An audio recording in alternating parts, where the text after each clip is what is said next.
છોકરીઓ જોઉં છું તો કંઈક થઈ જાય છે. છેડતીના આરોપીએ જે કહ્યું તે સાંભળી ઉઠીને તમારું લોહી પણ ઉકળી જશે. સુરતના ઉધનામાં સગીરા સાથે છેડતી કરનાર આરોપીને પોલીસે ભણાવ્યા પાઠ. આરોપી નેમુદ્દીનનું કાઢવામાં આવ્યું સરઘસ, જાહેરમાં માફી માંગવામાં આવી. આરોપીનો ભર બજારમાં સરઘસ કાઢવામાં આવ્યું હતું. સુરતના ઉધના વિસ્તારમાં 8મી ડિસેમ્બરના રોજ બે બાળકીની સાથે છેડતી થઈ હતી. આ સમગ્ર ઘટના સીસીટીવી કેમેરામાં કેદ થઈ હતી. જે રીતે આ ગંભીર ઘટના બની ત્યારબાદ ઉધના પોલીસ દોડતી થઈ હતી.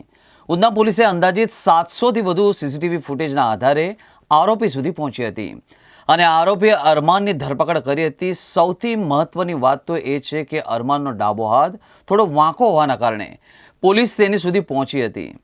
પરંતુ પકડાયા બાદ આરોપી નેમુદ્દીને જે ખુલાસા કર્યા હતા તે ચોંકાવનારા હતા.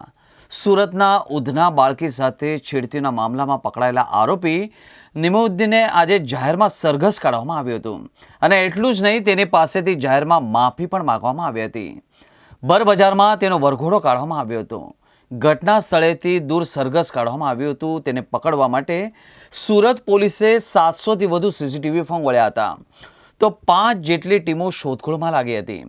એક સોસાયટીમાં એક બાદ એક માત્ર 30 સેકન્ડની અંદર બે છોકરીની છેડતી કરનાર આરોપીએ પોલીસ સામે જ ખુલાસો કર્યો હતો. તે સાંભળીને દર્શક મિત્રો તમારું લોહી પણ ઉકળી જશે. તેણે કહ્યું કે છોકરીઓ જોઉં છું ત્યારે કંઈક થઈ જાય છે અને એટલું જ નહીં, તેના મોબાઈલમાંથી પોર્ન વિડીયો પણ મળી આવ્યા હતા જેની FSL તપાસ કરવામાં આવશે.